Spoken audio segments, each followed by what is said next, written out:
Hey guys, Bob Black here, Bob on Bass. Thanks for joining me on my channel today. Today we're going to talk about, can you learn to play the bass by watching YouTube videos? Stick around.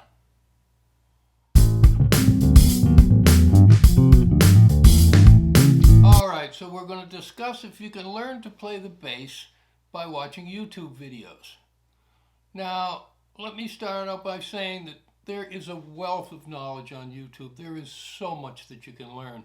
As a matter of fact, I had a teenage girl tell me that after her lesson she was going to go home and change the water pump in her car. I said, wow, you know how to do that? She said, well, yeah, with YouTube, yeah. So yeah, there's a wealth of knowledge on YouTube. But let me give you my opinion on that. My opinion is that if you can afford it, get a private instructor, at least for a year. Learn the basics, one thing at a time. Get some technique under your fingers, learn some theory. A lot of times students, they don't know what it is that they need to know. For example, I had a young fellow come in and say, I want to become a professional jazz bass player, but I don't want to learn any theory. Really? Now, that doesn't make a lot of sense, but to him it made perfect sense, okay? So anyway, let me give you the reasons why I think you should start out at least with an instructor. Now, once you've learned the basics, absolutely there's so much you can learn on YouTube. I use it myself. Everybody I know does. Why not?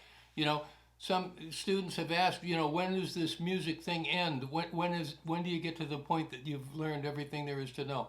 Well, I'm sorry to say, never. That will never happen. There's always more to learn. Like I said, I've been doing this, I've been teaching for 40-something years, playing for more than 50. I'm still learning, okay? You never stop learning. Anyway, number one reason I think is an instructor can teach you in a year what would take you many years to learn on your own, okay? It's just going to be a lot easier for you. An instructor is going to set up a program, kind of a roadmap. It's going to take you one step at a time.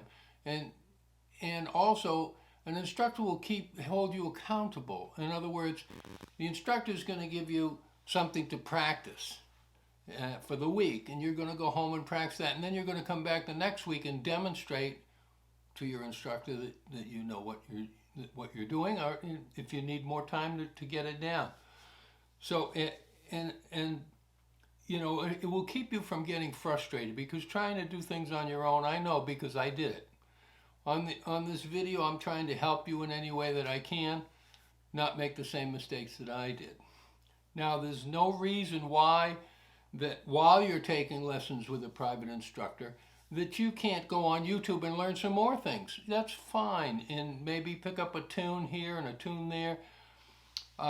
One thing about watching YouTube is you don't want to just watch it. Well, you can watch it for entertainment. You can watch it for inspiration. But if you really want to learn what they're doing, you've got to take your bass. You've got to sit there. You heard a lick or a line or something that you really liked and you want to learn it.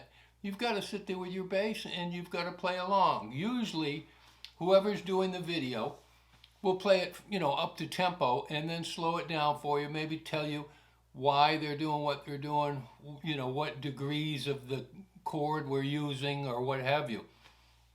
But yeah, that's the way to do it. I had some students a while back. I did a video on 2 funky bass lines, okay? And I had several people come to me, students, bass players, say, wow, man, wow, I really dug those lines that you played. And I said, okay, did you take out your bass and did you figure them out? Well, no. Okay, well, that's the whole thing. That's what you've got to do. You've got to get out your bass.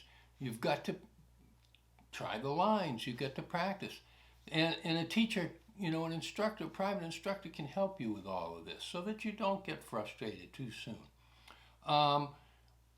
My opinion is you should learn to read standard notation, okay? You're never going to go into a recording session. You're never going to go play a show or any kind of reading gig where they have tab. Okay?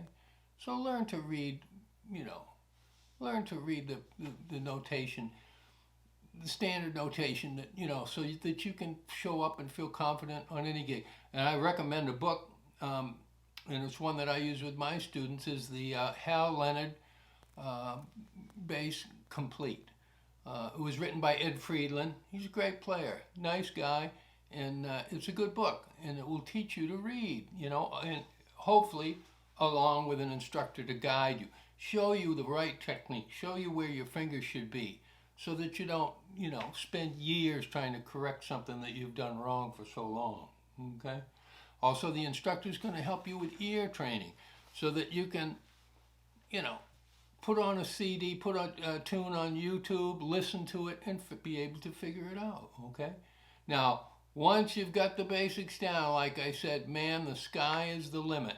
There is someone on YouTube that will teach you anything you want to know, but a lot of times you've got to have some understanding before you dive into that, or you're just going to get frustrated, okay? So let's move on with this. A student will ask me, how much do I have to practice every day? Well, it depends. How good do you want to be?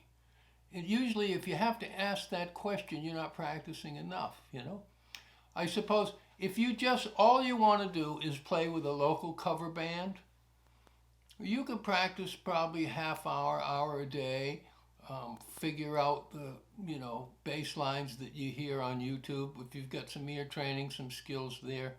And you could probably get by playing with most any local cover band. As long as you have good time, you can sync with the drummer and stuff. A lot of these things take some experience. People will say, oh, wow, I heard so-and-so play. Wow, oh man, they have such talent. What people don't realize is that these people they're talking about probably pick up the bass first thing in the morning and they play until it's time to go to bed. They'll stop, take a break, have something to eat, but they're playing all the time. When they're not playing, they're transcribing. Transcribing is when you listen to someone else say, play a solo or a bass line, and you figure it out by ear. Write it down if you can, or if you want to, and then incorporate that into your own playing. If you want to be a professional, you got to be motivated. I won't say motivated, because motivation is an overused word. There are times when all of us don't feel like practicing, but we do it anyway because we know that's the right thing to do. Yeah, motivation isn't always there. You can, get on YouTube and watch some people play that will inspire you for sure, and that will get you going too. Especially if you're in a little bit of a rut. But like I said, I am going to give you some YouTube channels that I think are definitely worth checking out, okay? Now, the first one here is okay for beginners. And the channel is called Talking Bass. The guy that teaches the classes is called Mark. And he has some stuff for new players. He has stuff for, more advanced players also. He talks really fast, but he's very knowledgeable. He's good, very good to check out. That's one. Another is Scott's Bass Lessons.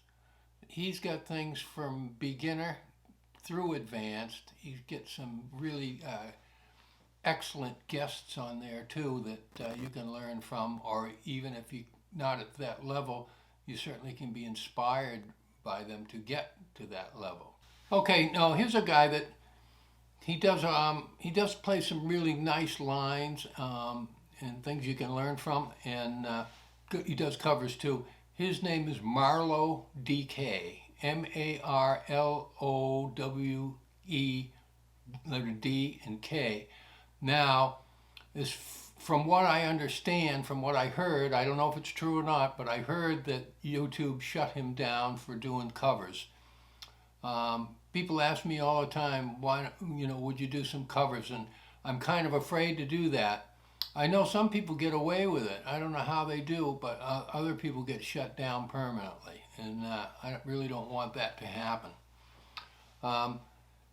Now, to move on for advanced, once you get to be a more advanced player, you understand your theory. Here's the best theory teacher that I know of, and his name is Rick Beato, Beato.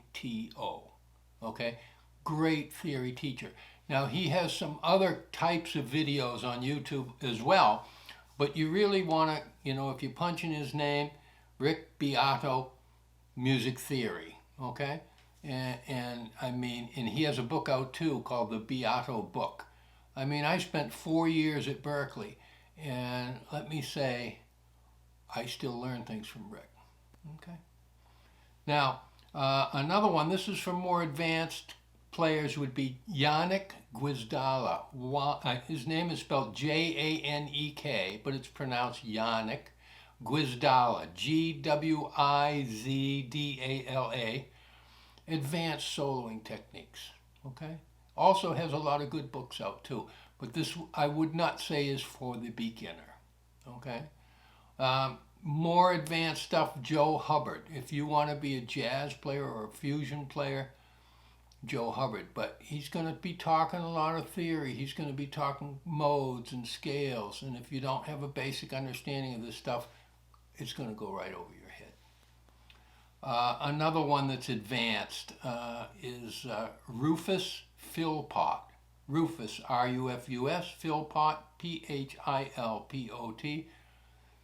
Very advanced, for jazz and stuff like that, okay? So, this is just my opinion. You may have a different opinion. That's fine too. I've seen people, like I said, do all kinds of amazing things. I've worked with people that never had a lesson in their life, and they're extremely good players. I suppose it can happen, but why take the chance? It's certainly not going to hurt you to sit down with a good instructor for a year and get the basics down, and then, man, you can take off. All right? Well, I hope this was helpful. Do me a favor and please hit like and subscribe, and give me a thumbs up, if you would. Hit the bell icon to see more videos like this. And thanks for joining me today.